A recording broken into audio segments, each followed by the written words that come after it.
These days, it is so easy to get distracted from God. It's easy to put our mind and our thoughts on other people or other situations, anything but God right now. In the book of Malachi, Malachi is a messenger from God sent to challenge the people of Israel to put their focus back on God and to check their faith and to also check their relationship with God. Is it where it ought to be? I want to challenge you to not only watch this message in this series called Fresh Faith, but to watch every message in the series. Thanks for watching. O my people, why have you run from me? I rescued you from exile. I rebuilt your ruin. I gave you a future and a hope. And yet, you have presumed upon me. Why, oh why, have you run from me? I know it's difficult to stay faithful, but you must. Love justice. Love holiness. Love mercy. And most important, love me.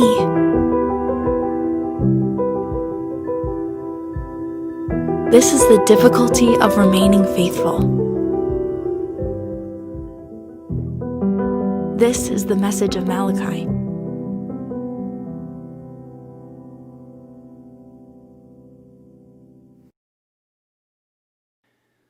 Did any of you ever have a one of those youth camp relationships that was super powerful for a week? And you get home, and you know, as the old saying goes, there's other fish in the sea. But the person on the other end is still pretty charged up over everything and sends you texts, and back in my day it was a letter like every week or so. And now when you're on the other end, you're home, you're not the charged up one. It's easy, or it's hard to stay faithful, I guess, because you're not seeing that person every day, you're not with them every day. They're not having a problem with it, but you are. And again, since you're not with them all the time, you don't see them, you know, your eyes and your mind and everything wanders, and you just aren't really into that relationship like you ought to be. And then you feel guilty, or then you do actually look at one of the texts that you've been ignoring, and you see how much they care, and you say, man, I really am dumb. I should have been faithful all along.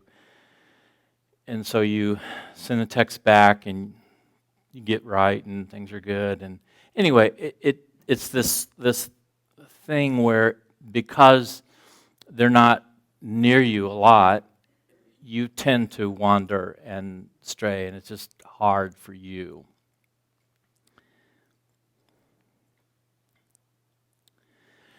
That's the way it is with us and God. Because we don't see God physically, even though we can see God if we look, we can see the realities of God, but we don't see God in the same room, and you don't have that same connection like you do at youth camp.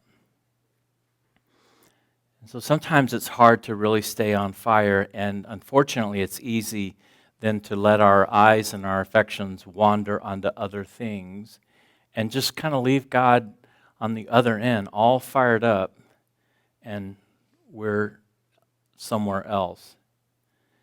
And then we finally answer one of his texts, or something happens that we start paying attention to him again, and we say, oh, I'm so sorry, and we try to get back, and then we do it all over again. Again, it's hard because God isn't like right across the cafeteria table with us, and we're not seeing him all the time. This is the pattern of us, of you and I, unfortunately, too often, and it definitely was the pattern with God's children, the Israelites. God's children is a group of people that God decides to shower his love upon. And they were so blessed to have this love of God who just decides to love them and shower his love on them and treat them as his own dear children. And if they would just stay in relationship with them, he promised them all kinds of protection and just was amazing to them. And it was like a youth camp relationship to the Israelites. And then they would wander, and they would really wander bad. I mean, bad. And then they'd say they were sorry, and then they would wander again. And on the other end of things, God is always on fire. It's like, I want to be in relationship with you. I want so much to be in relationship with you. So there is a history of unfaithfulness in this relationship between God and his people, Israel. So Malachi comes along, and this is the last book of what we call the Old Testament, the left-hand side of the Bible, the Old Testament. It's the very last book. And God sends a prophet named Malachi to talk for him to the people.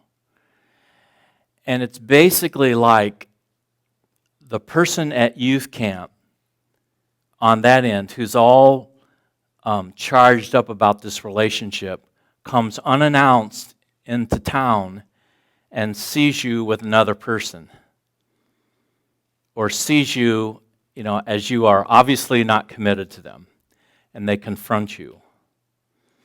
And so this book is kind of messy because it would be messy for any instance where that happens, where someone, you've promised to be faithful to them and you're not, and they think you are, and they come back and here you are. So this is the idea of Malachi. Malachi now is speaking for God, and it's this whole idea of, man, I'm all charged up about this relationship, and here you are doing this. Just to give you a quick idea of this back and forth youth camp relationship, and then coming back home and not being faithful, this whole back and forth between Israel and God. First off, God chooses this guy named Abraham. And to Abraham, it seems like it's totally out of the blue. Because Abraham is just as ordinary a person as you can be. I mean, he really is. He doesn't even know God. In fact, he grew up in an idol-worshiping family, in an idol-worshiping country. He's the last guy on earth probably that you would choose, if you were God, to fall in love with and lead your nation of people that serve God. But that's the way God is. He always chooses people like you and I. And so he chooses Abraham to be the father of this whole love relationship between God and Israel. Now, Abraham has children who have children. And the idea now is that God wants to form a people now through the lineage of Abraham. So Abraham has a son, and the way it works in the Israel belief system is that the firstborn son now kind of passes that line along. So Abraham has a son, and now that son then has a son, and it's passed on. This line goes on, and actually it goes on eventually all the way to Jesus, but it goes on. Now, Abraham eventually has two grandsons. They are named Jacob and Esau. Now, this presents a problem because they were twins, so born at the same time, so you don't have this nice, neat thing of like one son is born and he passes on the lineage. Now you've got two sons, so who's going to pass on this lineage and continue it on so that Israel can be the people of God and be blessed? Well, neither one of these guys are the greatest people in the world, neither Jacob or Esau. But God determines and knows the future and knows that Esau is actually going to be worse than Jacob. And Esau ends up being a lot of trouble. In fact, his family line goes on and actually ends with Herod. Herod, who is the one who tries to kill the whole work, of Jesus, because he kills all the little children trying to find Jesus. So Esau's not a good choice. So instead, God does Israel a great favor, and he continues the lineage through Jacob, because they're going to be blessed if they continue on through Jacob. So that is a huge blessing.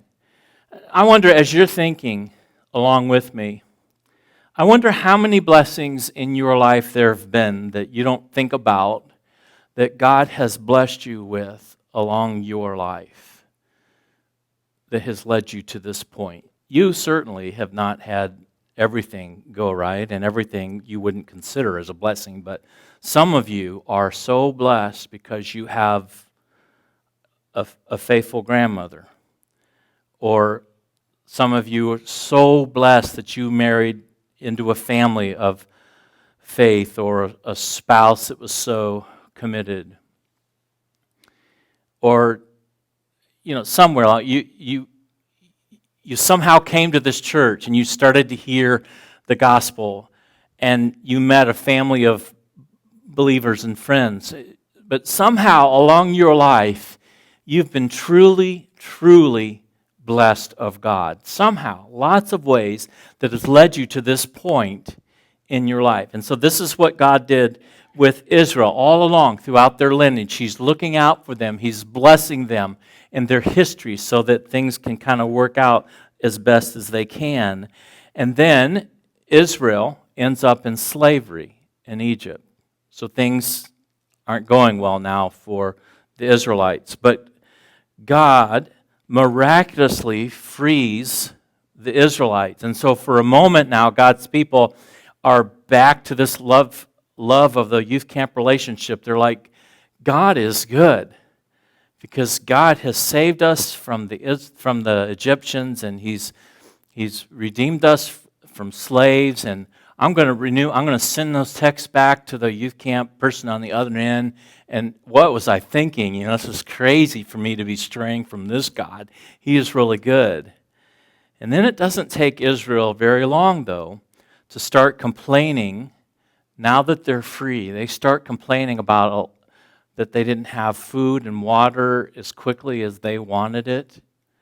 They start complaining a lot of different things about God, and so now they're back to kind of doing their own thing.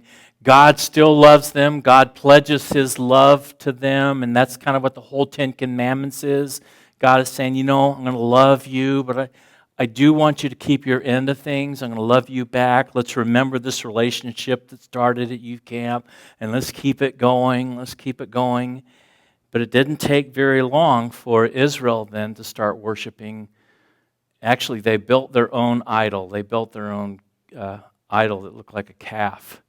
And they start worshiping something else other than God. And it's like the person on the other end of the youth camp thing starting to find another person to be around, or something else to emphasize. And on the other end, there's still this person who's totally into this relationship, and God's totally into it, and yet Israel's worshiping a calf, a golden calf. And then God still loves them after this. After He comes into town and He finds this person in the youth camp relationship, He finds them basically messing around on Him, He still loves them. And He leads them to the promised land, this land that was going to be much better for them, this land that was going to be perfect if they would just obey God and stay in relationship. God still leads them to the promised land. But when they get to the border of the promised land, they send some spies over into the promised land, and they see that there are enemies that they're fearful of. And even though God promised to take care of them, they didn't believe God. And so they turn their back on God again. And they end up going back out into the wilderness to kind of do their own thing and reject God, and they don't believe God. God still says, I want to give you another chance. Now, by this time, would you say that any of your youth camp relationships would do this? I mean, after like 4 or 5 times, they keep coming back to town, and here you are, messing around, and yet they love you so much that they say, I want to keep trying. Well, this is the way God is. And so he gives them another chance, and he gets them into the promised land. Unfortunately, Israel, for like 500 years, goes into rejecting God and even get worse. It's more idol worship. Even as bad as like human sacrifice of children. It's terrible what they're doing. They're so far away from God, and God's on the youth camp end saying, and I'm so charged up about this relationship, and here's Israel just doing their own thing. And so God uses what we call tough love, because God could not get through to them any other way, and so instead of abandoning them altogether, God says, well, I'm going to try to wake you up by allowing an enemy nation called Babylon to overtake you and take you into captivity. And hopefully, through that, you will wake up and see how good of a person I was that you started a relationship back at youth camp with. Well, finally, after 70 years, Israel gets freed, and they celebrate. They are so charged up now again about the person on the other end of the youth camp relationship. They're so charged up because God frees them. And they go back to Jerusalem, and they rebuild the wall, the city wall, and they start to rebuild their city, and they're so charged up, and they're so into God. God is amazing. What was I doing messing around on God? When I met God at youth camp and that relationship was so great, I just should have stayed with that. What was I thinking? But thank God he loves me so much that he would still allow me to be in relationship with me. Thank God I have a God like that. And then as the Bible goes on, Israel goes back to the way they were, messing around on God while he's the other end of the relationship saying, I'm so on fire for you. They do it again, and they keep messing around on God. And so now we come to the book of Malachi, where all of this that's been going on, this youth camp relationship, it's awesome. Wonderful. And then they mess around. Other person on the end of the youth camps, I'm so fired up about you. Then they find him cheating. And it goes on and back and forth, back and forth, back and forth. For hundreds of years, back and forth. God's love never stopped. The people keep cheating. And we come to this book of Malachi, where God sends someone to speak on his behalf. And here's what it says. This is the message that the Lord gave to Israel through the prophet Malachi. Now, in other words, God has just sent someone to come into your town or their town while they're messing around on God.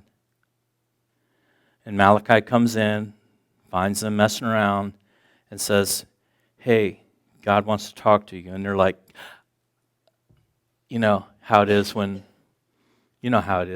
Parents tell you not to have someone over while they're gone for a trip, and they come home like 6 hours early. So unfair, but they come home and you're like, so here's how it starts off now. Uncomfortable. They're like this, and God's messengers says, all right, this is what God says. I have always loved you. Remember you, Camp? Since that moment, I've loved you. And then it says, but you retort. I looked that word up, just make sure. Sounds like almost like something you would eat, but it's not. It's retort. It just means that in a sarcastic way,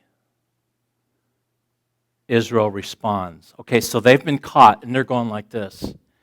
And instead of saying, I'm so sorry, like you caught me and I've been unfaithful, instead of that, they decide to get smart alecky with God and divert. You know what it's like to divert.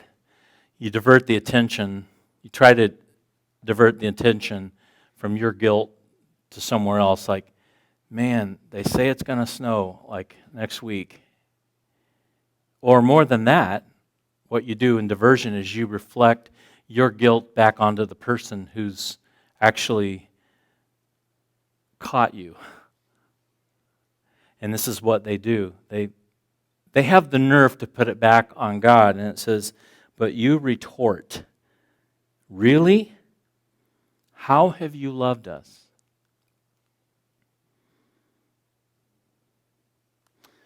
This series is called Fresh Faith. It's about starting all over again, and this is where we start. A lot of times, if your faith isn't fresh, it's because you or I have not kept our end of the relationship, and we've cooled off or we've been messing around on God. And if that's the case, this is where we start. God comes into town, and he says, instead of God says, like, what are you doing? God says, I have always loved you. But then they choose the retort thing, and they say, really? Like, how have you loved us? It's so not the right answer. Not the right response.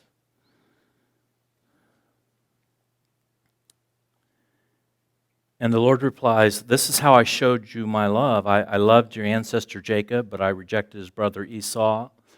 And this is back to this part of what I talked about earlier, where the twins were born, and God faithfully decides to keep the lineage going through something that's actually going to help them. And they know the history, and so God goes back to this story that we're not familiar with as much, but they were. And it's basically God saying, how have I loved you? Like, just look at all the ways I have blessed you over your lifetime. Look at all the ways. Look at, again, all the ways God's blessed you. Look at the fact that I've given you a job. Look at the fact that I gave you a mind. Look at the fact that, you know, I've allowed certain people to come into your life. Look at how I gave you a group of people to worship. And God could go on and on and on and on and on with all of the faithful ways. There has to be a certain sense of God feeling offended at this. Like, really? Are you serious? All of the things I've done for you? And God would even say to us, look, I loved you so much I came to this earth and I died for you.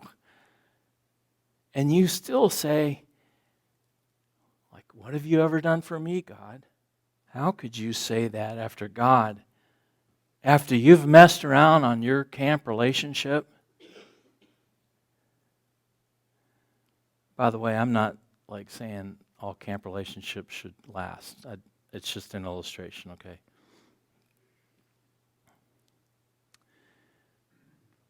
But after you've messed around on one that you've committed to, and you ignore their texts, and finally you answer their texts, and then you get right with them, and everything's cool, and then you go back, and this goes on back and forth, and they in the meantime are just rock solid in their relationship with you. at least you could have the honesty to tell them what's going on with you, but you don't. And then when they come to town, you blame it on them. I go back now to Malachi chapter 1, verse 1 through 3. This is where we're focusing and ending on today. This is the message that the Lord gave to Israel through the prophet Malachi. God says, in all humility, we can't hear Malachi's voice, but I just have a feeling since Malachi is talking for God, that he might even have the emotions of God at this moment. And Malachi might even be tearing up, and it's hard for him to say it. But as he catches the people cheating on God, he says, I've always loved you. And then instead of them saying, I'm sorry, they say, really? How have you loved me? Is it possible that you need a fresh faith? You need a new start.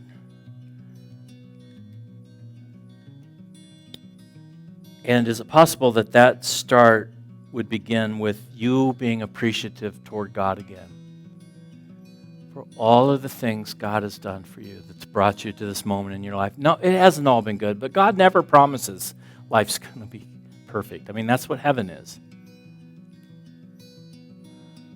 But God has done so many amazing things for you and I. God woke you up this morning. God kept you alive. God's blessed you with so much. Could it be that we just need to start with a fresh new appreciation of God? For God says things like, I've always loved you. I cared for you before you were born. I provided countless miracles and blessings that you are totally unaware of. I chose to give you life because I love you. I watch you with eyes of love as you sleep, and I wake you up each morning. I took your pain, your shame, and I suffered for you on the cross. You are my pride and joy. I love you. And then there's a pause, and the response is yours. Is it going to be, what have you done? I mean, just look at last year, 2020. What have you done, God?